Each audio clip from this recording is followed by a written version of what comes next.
हमजा शहबाज पंजाब के 21वें वज़ीर आला बन गए। नौमुंतखब वज़ीर आला पंजाब हमजा शहबाज ने हलफ उठा लिया। स्पीकर कौमी असम्बली राजा परवेज़ अशरफ ने हमजा शहबाज से हलफ लिया।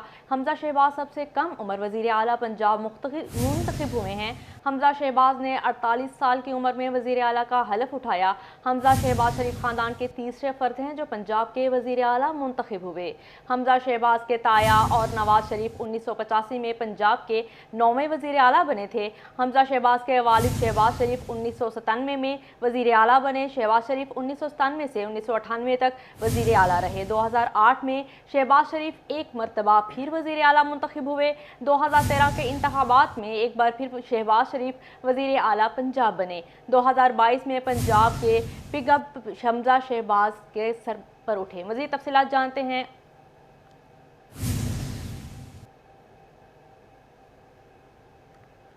अहम खबर दे रहे हैं आपको। हमजा शहबाज पंजाब के 21वें वज़ीर आला बन गए। नौमुंतखब वज़ीर आला हमजा शहबाज ने हलफ उठा लिया। स्पीकर कौमी असम्बली राजा परवेज़ अशरफ ने हमजा शहबाज से हलफ लिया। हमजा शहबाज सबसे कम उम्र वज़ीर आला पंजाब मुंतखब हुए हैं। हमजा शहबाज ने 48 साल की उम्र में वज़ीर आला का हलफ उठाया। हमजा शहबाज शरीफ ख़ानदान के तीसरे फ़र्द हैं जो पंजाब के वज़ीर आला मुंतखब हुए। हमजा शहबाज के ताया और नवाज शरीफ 1985 में पंजाब के 9वें वज़ीर आला बने थे। हमजा शहबाज के वालिद शहबाज शरीफ 1997 में वज़ीर आला बने। शहबाज शरीफ 1997 से 1998 तक वज़ीर आला रहे। 2008 में शहबाज शरीफ एक मरतबा फिर वज़ीर आला पंजाब मुंतखब हुए। 2013 के इंतखाबात में एक बार फिर शहबाज शरीफ वज़ीर आला पंजाब बने। 2022 में पंजाब की पग अब हमजा शहबाज के सर पर रखी गई है।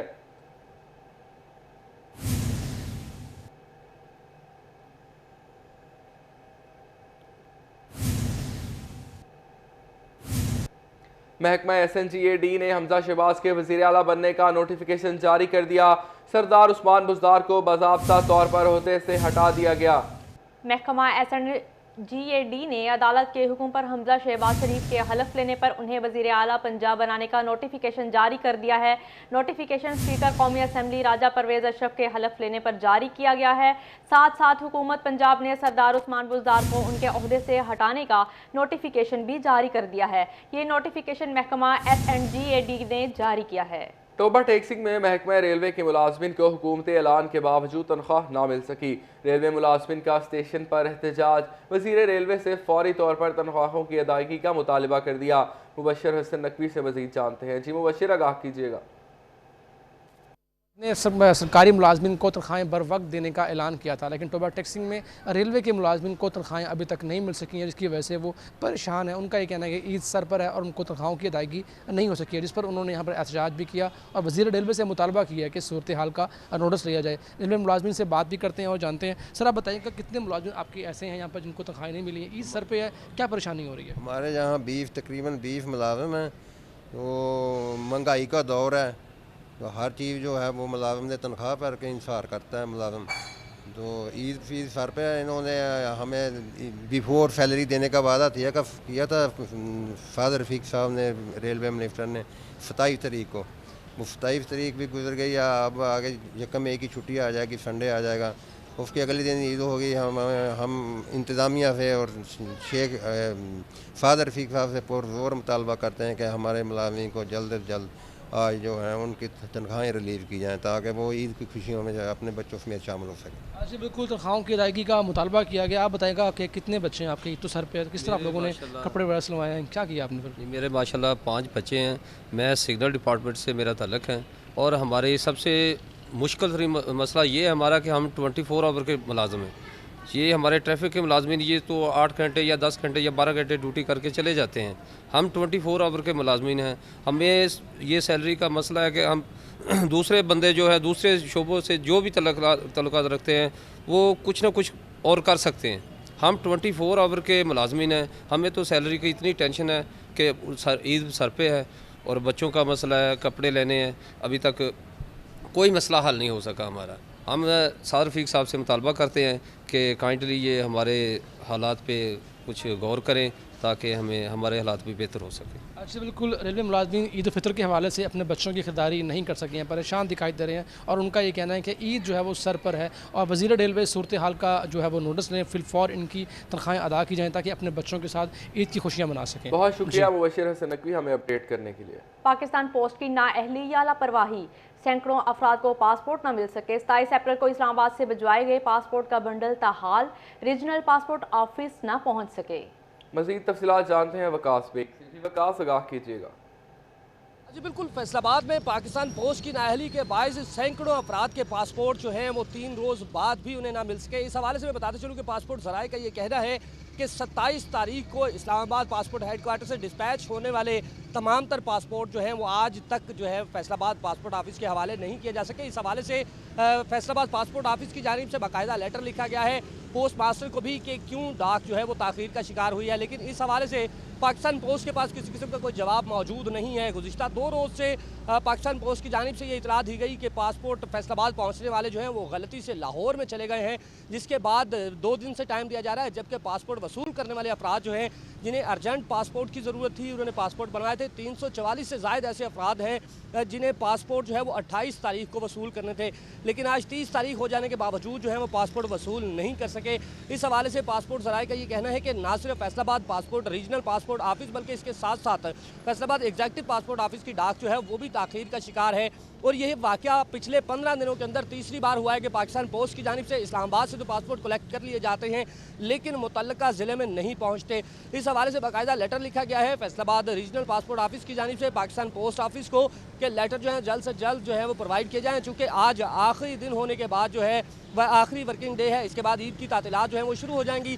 तो शहरी खासे परेशान हैं जिनके पासपोर्ट जो हैं वो इस डिलीवरी के अंदर जो है वो रुके हुए हैं, जिनका ये कहना है शहरियों का इस हवाले से कहना है कि अगर पासपोर्ट मिलेंगे तो ही वो ईद के दिनों में अप्लाई कर सकेंगे, लेकिन पासपोर्ट ना मिलने के बायस सैकड़ों शहरी जो हैं फैसलाबाद रीजन के वो परेशान हैं।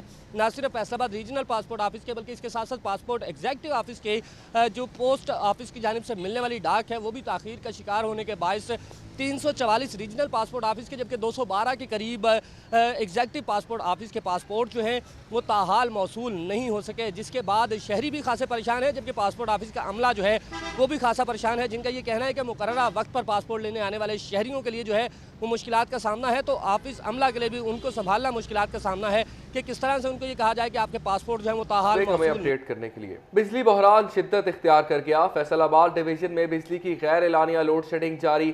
फेस्को को 400 मेगावाट शॉर्टफॉल का सामना है। फैसलाबाद में लोड शेडिंग का दौरानिया 12 घंटे तक पहुंच गया। चिन्योट में भी 12 घंटे की लोड शेडिंग जारी है। टोबा और झंग में 6 घंटे तक बिजली बंद रहने लगी। मामूलाते ज़िंदगी के साथ साथ कारोबार भी मुतासिर होने लगा। बिजली बहरान शिद्दत इख्तियार कर गया। फैसलाबाद डिवीजन में बिजली की गैर एलानिया लोड शेडिंग जारी। फेस्को को 400 मेगावाट शॉर्टफॉल का सामना। फैसलाबाद में लोड शेडिंग का दौरानिया 12 घंटे तक पहुंच गया। चिन्योट में भी 12 घंटे की लोड शेडिंग जारी। टोबा और झंग में 6 घंटे तक बिजली बंद रहने लगी। मामूलाते ज़िंदगी के साथ साथ कारोबार भी मुतासिर। एक तरफ लोड शेडिंग और दूसरी तरफ फैसलाबाद के इलाके चंचलवाला से मुल्हिका बड़ी आबादी में बिजली ही दस्तयाब नहीं। फेस्को के बाद इलाके में बासर अफराद ने अपना फेस्को बना लिया। कमर्शियल मीटर्स के जरिए घरों को सप्लाई करते करते 300 गुना मजीद जायद बिल वसूल करने लगे। मजीद जानते हैं मोहम्मद बिलाल डोगर से। जी बिलाल, क्या तफसीलात हैं? जी बिल्कुल, एक तरफ तो पूरे मुल्क के अंदर बिजली की लोड शेडिंग का मसला दरपेश है, तो दूसरी तरफ एक ऐसा इलाका है जो कि यहाँ मेरे अका में लोग मौजूद हैं, हुसैन शहीद सोहरवर्दी कॉलोनी, जिसमें अरसा 25 साल से बिजली प्रोवाइड ही नहीं की गई, बुनियादी सहूलत से महरूम है। और जबकि इसके साथ बिजली का यूनिट 100 रुपये से ज़ायद कॉस्ट किया जा रहा है इन लोगों को, क्योंकि इनके पास बिल ही नहीं है जो प्रोवाइड कर रहा है वो ज़ायद लेता है। अस्सलाम वालेकुम। जी वालेकुम सलाम जी। अच्छा, इस कॉलोनी की मंजूरी भी हुई लेकिन उसके बावजूद अभी तक बिजली महंगी मिल रही है और सहूलतें मौजूद नहीं, क्या कहेंगे? जी गवर्नमेंट पॉलिसी है, जब गवर्नमेंट FDA डेवलपमेंट अदारा जब किसी कॉलोनी को डेवलपमेंट करता है तो उसके पैसे जो महकमा फैक्सो उसको जमा कराता है, सुई गैस के पैसे जमा कराता है, लोकल गवर्नमेंट को पैसे जमा कराता है ताकि इस कॉलोनी को डेवलपमेंट किया जा सके। और सब 35 साल हो चुके हैं, महकमा फैक्सो इसकी रकम जो है डिमांड नोट्स दबाए बैठा है, क्योंकि जब डिमांड नोट्स कम था अब ज़्यादा है, वो जानबूझकर इस कॉलोनी को बिजली डेवलपमेंट नहीं कर रहे हैं। अच्छा, आप यहाँ काउंसलर भी हैं, क्या उम्मीद करेंगे? क्योंकि इस वक्त राना सनाउल्लाह साहब यहाँ से MNA हैं और वज़ीर दाखिला हैं, बड़ी ताकत है, तो उनसे कोई अपील करेंगे इससे रिलेटेड? इंशाल्लाह उम्मीद से बैठे हैं। देखो ना, हर आदमी उम्मीद से बैठा है कि शायद ये हुकूमत राणा सनाउल्लाह इधर से पूरी पावर से जीत के गया है। हाँ, इन गरीबों ने वोट दिया है, हमने वोट दिए हैं, लेकिन वो अभी तक उसने इस कॉलोनी का कोई एक काम भी नहीं करवाया, किसी एक काम में अब आए हैं ना वो तो, लेकिन अब तक वो कॉलोनी में नहीं आए, अभी तक कॉलोनी में भी वो अब तक नहीं आए। चलो अब आ गए हैं, अब उम्मीद से बैठे हैं, शायद अल्लाह करे कि उसको कुछ ख्याल आ जाए कि ये अवाम, गरीब अवाम की कुछ सुनी जाए। भाई साहब, ना गैस है, ना पानी है, ना बिजली है, ना पार्क है, ना सड़कें हैं, क्या कहेंगे? कहना की है जी, इन्होंने मिन्नत लाई है, इन्होंने अगे जी कर लिया थी, इन्होंने कहीं साड़ी उदा सुननी है, मिन्नत लेना सुननी है इन्होंने, जे सुन लें तो इन्हों का भला होवे। इनका भला हो जी, बिल्कुल। इन्होंने कहना है कि ये लोग यहाँ इस वक्त लोड शेडिंग, एक तरह ये पूरा फैसलाबाद की लोड शेडिंग पे एहतजाज है, तो यहाँ लोग एहतजाज कर रहे हैं कि बिजली नहीं है, गैस नहीं है, पानी नहीं है, और इस वक्त सबसे बड़ा मसला है। शुक्रिया, आप हमें अपडेट कर रहे थे। मुल्क भर में शदीद गर्मी की लहर बरकरार, फैसलाबाद में भी हीट वेव अलर्ट जारी, सरकारी अस्पतालों में फौरी हीट वेव काउंटर काम करने की हिदायत, महकमों को ज़रूरी सहूलियात हीट स्ट्रोक मराकज़ को फौल रखने की हिदायत। मुल्क के 95% इलाके 2 मई तक शदीद गर्मी की लपेट में रहेंगे। शहरी गर्मी से बचाव के लिए बाहर निकलते वक्त सर ढांप कर रखें। हिदायत, पानी ज़्यादा पीने और ताज़ा खुराक के इस्तेमाल की भी हिदायत कर दी। चिन्योट में परदेसी ईद अपनों के साथ मनाने के लिए बस अड्डे पहुंच गए। लारी अड्डे पर परदेसियों का रश बढ़ गया। कहते हैं किराया ज़्यादा है। ट्रांसपोर्टर्स ने डीजल किल्लत के पेश नज़र मजीद किरायों के बढ़ने का इंदिया दे दिया। मजीद तफसीलात जानते हैं बरमुनीर से। जी बाबिर, आगाह कीजिएगा। जी, ईद करीब आ गई है और परदेसियों की घरों को वापसी जो है वो शुरू हो चुकी है। इसी तरह मुख्तलिफ जो बस लारी अड्डे हैं वहाँ पर जो परदेसी हैं उनका गैर मामूली रश है, और दूसरी तरफ डीज़ल की भी शार्टेज है और जो ट्रांसपोर्टर्स हैं वो भी परेशान नज़र आ रहे हैं। परदेसी मौजूद हैं, उनसे बात करते हैं। क्या काम करते हैं हाफिज़ साहब और कहाँ जा रहे हैं? अस्सलाम वालेकुम रहमतुल्लाहि व बरकातुहू। मैं सर पढ़ता हूँ, मैं बुआना से आ रहा हूँ, लाहौर जा रहा हूँ सर। कितना किराया बता रहे हैं? किराया बता रहे हैं 500 करीब बता रहे हैं। तो पहले यही किराया जो लाहौर का था ना तकरीबन 350 था, तो अब बढ़ के 500 पे हो गया। तो हम अपील करते हैं हुकूमत से और जो बाकी इदारे हैं उनसे कहते हैं कि जो है ना ये किराया कम होना चाहिए, ताकि जो है ना हमें भी रिलीफ मिले, और मेहनत मजदूरी और बाकी आप जानते हैं बेरोज़गारी जितनी है, तो कम अज़ कम जो है ना ज़्यादा से ज़्यादा जो है ना 400 रुपये किराया होना चाहिए। बिल्कुल जी, ये स्टूडेंट हैं और यहाँ पर बुआना में पढ़ते हैं, और उनका कहना है कि ईद की छुट्टियाँ हुई हैं तो वो घर अपने वापस लाहौर जा रहे हैं।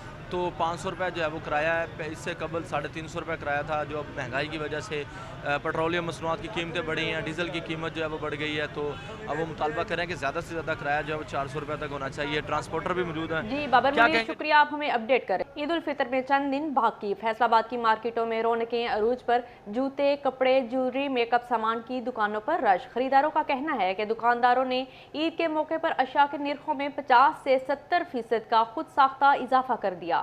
मज़ीद तफसीलात जानते हैं इमरान असलम से।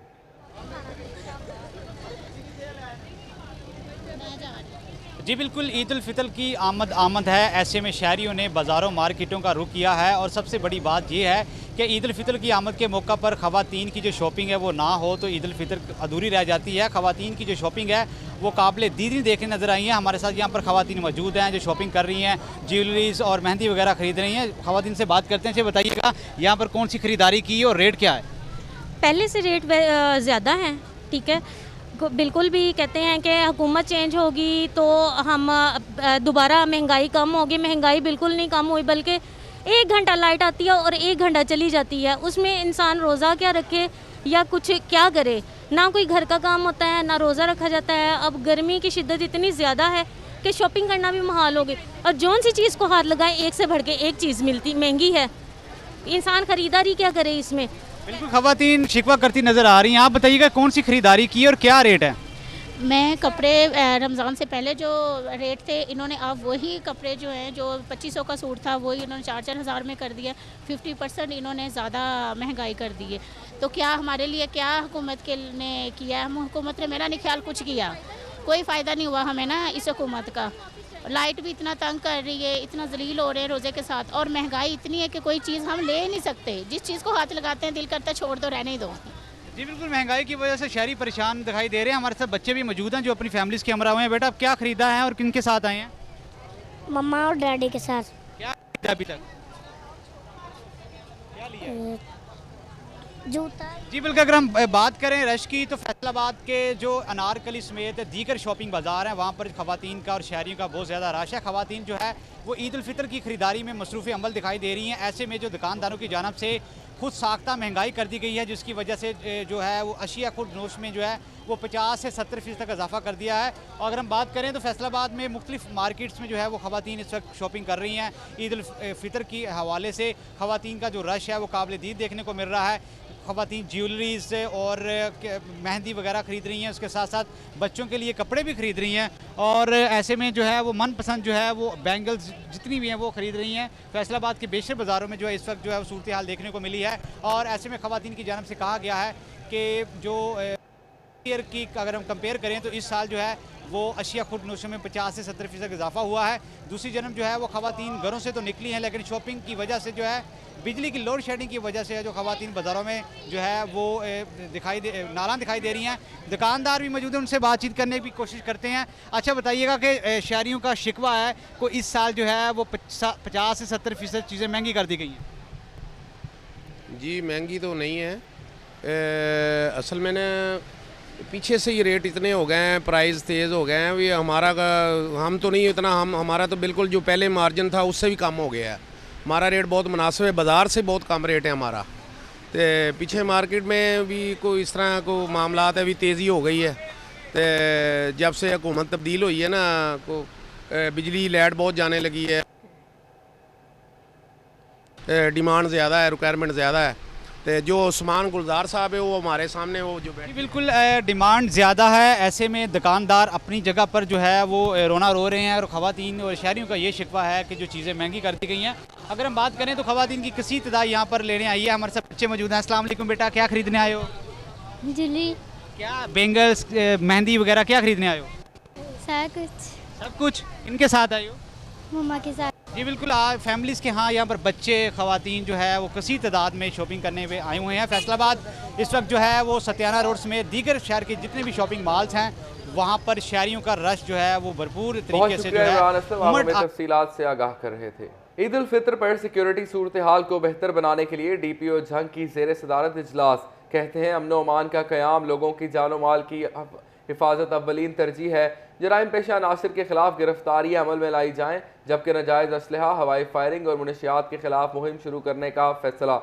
आपको बताते चले ईद उल फितर पर सिक्योरिटी सूरत हाल को बेहतर बनाने के लिए DPO झंग की ज़ेर सदारत इजलास हुआ है। फैसलाबाद रीजन में ईद उल फितर की नमाज के इज्तिमात के लिए सिक्योरिटी प्लान जारी। चारों अजला में मजमूई तौर पर 1774 नमाज इज्तिमात होंगे। रीजन भर में 254 इज्तिमात खुली ग्राउंड में होंगे। 5380 पुलिस एहलकार और अफसरान सिक्योरिटी के लिए तैनात। कंपनियों की इजारादारी के सामने हुकूमत बेबस। टोयोटा मोटर्स ने एक बार फिर गाड़ियों की कीमतों में होशरुबा इजाफा कर दिया। टोयोटा ने 24 मुख्तलिफ गाड़ियों की कीमतों में 5,80,000 रुपए तक इजाफा कर दिया। आपको बताते चलें कंपनियों की इजारादारी के सामने हुकूमत बेबस नजर आ रही है। टोयोटा मोटर्स ने एक बार फिर गाड़ियों की कीमतों में होशरुबा इजाफा कर दिया। टोयोटा ने 24 मुख्तलिफ गाड़ियों की कीमतों में 5,80,000 रुपए तक इजाफा कर दिया। आपको बताते चले हुकूमत बेबस नजर आ रही है। प्राइवेट कंपनियों के सामने, कंपनियों की इजारादारी के सामने हुकूमत बेबस है। टोयोटा मोटर्स ने एक बार फिर गाड़ियों की कीमतों में होशरुबा इजाफा कर दिया है। टोयोटा ने 24 मुख्तलिफ गाड़ियों की कीमतों में 5,80,000 रुपए तक का इजाफा कर दिया। आपको बताते चलें कंपनियों की इजारादारी के सामने हुकूमत बेबस। टोयोटा मोटर्स ने एक बार फिर गाड़ियों की कीमतों में होशरुबा इजाफा कर दिया।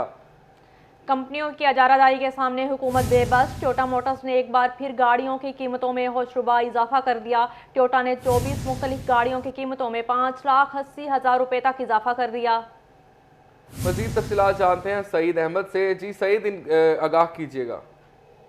जी बिल्कुल, कंपनी की जो इजारादारी है उसके सामने हुकूमत है वो बेबस दिखाई दे रही है। टोयोटा मोटर्स की जानिब से एक मरतबा फिर जो गाड़ी की कीमतों में होशरुबा इजाफा है वो कर दिया गया है। 24 मुख्तलिफ गाड़ी की कीमतों में 5,80,000 तक इजाफा है वो किया गया, जिसके मुताबिक फॉर्च्यूनर लीजेंड डीजल की कीमत में 5,80,000 इजाफे के बाद जो फॉर्च्यूनर लीजेंड डीजल की नई कीमत है वो 1,26,79,000 रुपए है वो हो गई है। और फॉर्च्यूनर 2.8 सरमा की कीमत में 5,50,000 रुपए इजाफे के बाद नई कीमत जो है उसकी 1,20,00,000 और 39,000 रुपये मुकर्रर की गई है। इस तरह एटलस डैंडी 1.8 की कीमत में 2,10,000 रुपये इजाफे के बाद नई कीमत जो है वो 28,99,000 रुपये। कोरला एक्स 1.8 CVT की कीमत में 2 लाख रुपए इजाफे के बाद नई कीमत 28,59,000 रुपए वो कर दी गई है। जबकि कोरला एक्स 1.6 MT की कीमत में 1,60,000 रुपए इजाफे के बाद नई कीमत जो है वो 39,09,000 रुपए है वो मुकर्रर की गई है। इस तरह कोरला एक्स 1.6 एक की कीमत में 1,70,000 रुपए इजाफे के बाद नई कीमत जो है वो 40,99,000 रुपए। जबकि यारिस एक्स MT 1.5 की कीमत में 1,60,000 रुपए इजाफे के बाद नई कीमत जो है वो 34,49,000। बहुत शुक्रिया सईद, आप हमें तफसीलात से आगाह कर रहे थे। मस्जिद नबी सल्लल्लाहु अलैहि वसल्लम में पेश आने वाले वाक़े के खिलाफ मुस्लिम लीग नून की जानिब से थाना मदीना टाउन में दरख्वास्त जमा करवा दी गई। लीगी कारकुन शेख मोहम्मद नईम की जानिब से दरख्वास्त दायर की गई। दरख्वास्त में साबिक वज़ीर आज़म इमरान खान और साबिक वफाकी वज़ीर दाखिला शेख रशीद के खिलाफ कानूनी कार्रवाई करने की इस्तदा की गई। मज़ीद इसी बारे में जानते हैं अब्दुल रहमान से। जी अब्दुल रहमान, अपडेट कीजिएगा। जमात से ये शेख मोहम्मद नईम की जानिब से ये दरख्वास्त थाना मदीना टाउन में दायर की गई है, जिसमें इमरान अहमद नियाजी, साबिक वज़ीर आज़म फवाद अहमद, साबिक वज़ीर इत्तलात शेख रशीद, शहबाज गिल, शेख राशिद शफीक, साहबजादा जहांगीर, मीर मुसरत, नबील मुसरत, एजाजुल्लाह, कुमैर रियाज, राना अब्दुल बैरिस्टर अहमद रियाज, गोहर गिलानी, कासम सोरी समेत तकरीबन 100 से 150 नामलूम मुल्ज़मान के खिलाफ दरखास्त दायर की गई है कि उन्होंने मस्जिद नबवी की जो है वो बेहुरमती की है और वहाँ पर जो वक़ुआ पेश आया जो सोशल मीडिया पर देखा गया तो उसके खिलाफ कानूनी कार्रवाई अमल में लाई जाए। इसके पीछे एक सियासी जमात के कारकुनान है। दरखास्त में मौक़िफ़ इख्तियार किया गया तो ये भी लिखा गया है कि वो मुक़द्दस तरीन जगह जहाँ पर हर वक्त नमाज, नवाफल, तिलावत कुरान पाक और रहमतों का नज़ूल जारी रहता है, वहाँ पर तौहीन अमेज़ नारेबाजी की गई, मुग़लज़ात बची गई और इसमें वहाँ पर हरम नबवी शरीफ में आने वाले जितने भी ज़ायरीन थे, पाकिस्तानी सियासी माहिदीन थे, उनको हरासा किया गया और ये एक तरह से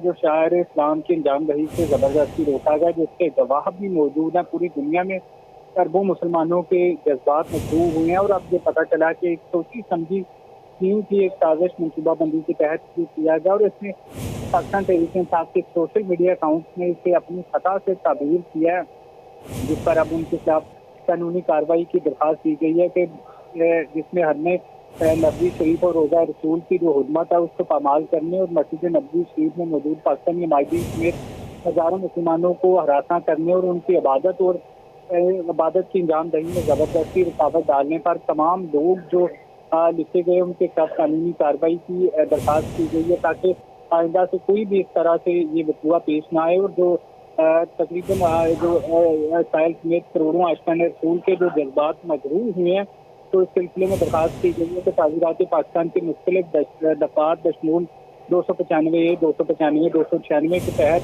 काबिल दस्त अंदाजी जराइम है जिनके खिलाफ एक जमात ने सोशल मीडिया पर प्रोपेगेंडा भी किया और उसको अपनी सतह से भी ताबीर किया तो उनके खिलाफ कानूनी कार्रवाई अमल में लाई जाए। इस सिलसिले में थाना मदीना टाउन में ये दरख्वास्त जमा करवा दी गई है।